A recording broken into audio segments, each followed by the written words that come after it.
नवाज शरीफ ने सवाल उठाया है कि हमें बताओ तो सही कि किस बात का एहतसाब लिया जा रहा है। क्या मैंने सोना लूटा है, चांदी लूटी है, या किसी मंसूबे में खुर्द-बुर्द या कमीशन खाया है? हमें लूट कर हम ही से मनी ट्रेल पूछते हो। एक एक पाई का अमीन हूँ। ऐसा ना होता तो क्लिंटन से 5 अरब डॉलर न लेता, एटमी धमाके न करता। मुखालिफ को वजीर आजम न बनने का दुख है। 2014 से तमाशा लगा हुआ है। डुगडुगी बजाने वाले बजाते रहेंगे और हम अपना काम करते रहेंगे।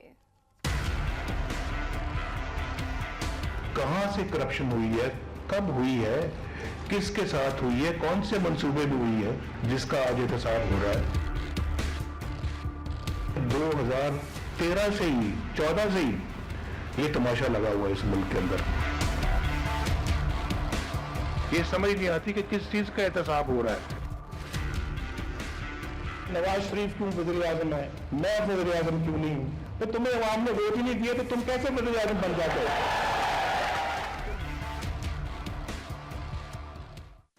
वज़ीर आज़म नवाज शरीफ सियालकोट में बोले और बहुत खुलकर बोले। मुखालफिन के नाम लिए बगैर तनकीद के निश्तर चलाए। कारकुनों से खिताब में कहा कि अगर मेरा और मेरे बच्चों का एहतसाब हो रहा है तो होने दो। आज अगर मेरा एहतसाब किया जा रहा है तो कल किसी और का भी होगा। मैं 3 नस्लों का हिसाब दे रहा हूं, लेकिन बताया तो जाए किस बात का एहतसाब हो रहा है। ये समझ नहीं आती कि किस चीज का एहतसाब हो रहा है। एहतसाब होना चाहिए जिन्होंने EOBI में अरबों रुपए बनाए हैं। एहतसाब होना चाहिए जिन्होंने नेशनल इंश्योरेंस कॉर्पोरेशन में अरबों बनाए हैं। एहतसाब होना चाहिए जिन्होंने ये जो नंदीपुर में अरबों जो है वो कमीशनें खाई हैं। नवाज शरीफ ने सवाल उठाया कि क्या उन्होंने सोना लूटा है, चांदी लूटी है, किसी मंसूबे में कमीशन खाया है या खुर्द बुर्द की है। हमें कौन से खजाने दिए गए जो साथ दुबई ले गए। हमने तरक्याती मंसूबों में 168 अरब रुपए की बचत की है। हमें लूट कर हमसे मनी ट्रेल पूछी जा रही है। शरीफ फैमिली की फैक्ट्री को नेशनलाइज करके पैसा लूटने वाले हमें मनी ट्रेल का जवाब दें। उन्होंने कहा कि मैं पाकिस्तान का खैर खा और एक एक पाई का अमीन हूँ। अगर कौम का दर्द सीने में ना होता तो क्लिंटन से 5 अरब डॉलर ले लेता और एटमी धमाके ना करता। वजीर आजम ने कप्तान का नाम लिए बगैर तनकीद करते हुए कहा कि उन्हें वजीर आजम ना बनने का दुख है। जब लोगों ने वोट ही नहीं दिए तो वजीर आजम कैसे बनोगे?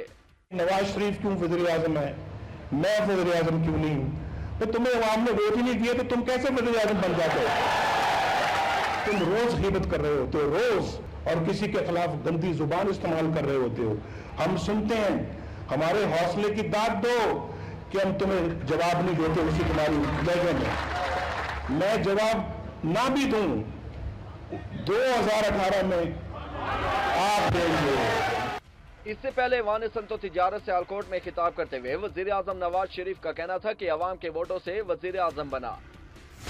मुखालफिन जितनी मर्जी इल्जाम तराशी कर लें, उन्हें अवाम आइंदा भी वोट नहीं देंगे। 2014 से शुरू होने वाला खेल आज भी किसी न किसी शक्ल में जारी है। डुगडुगी बजाने वाले बजाते रहेंगे, हम पीछे नहीं हटेंगे।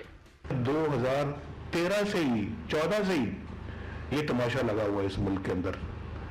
पहले कि जो इलेक्शन जो है ना वो धांधली हुई है और धरने शुरू कर दिए, और फिर उसके बाद धरना नंबर 2 वो शुरू हो गया।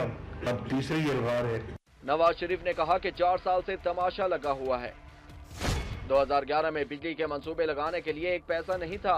आज लोड शेडिंग खत्म होने के करीब है। दहशत गर्दों की कमर तोड़ दी गई है। रुकावटों के बावजूद हम आगे बढ़ रहे हैं। तरक्की का ये सफर जारी रहेगा।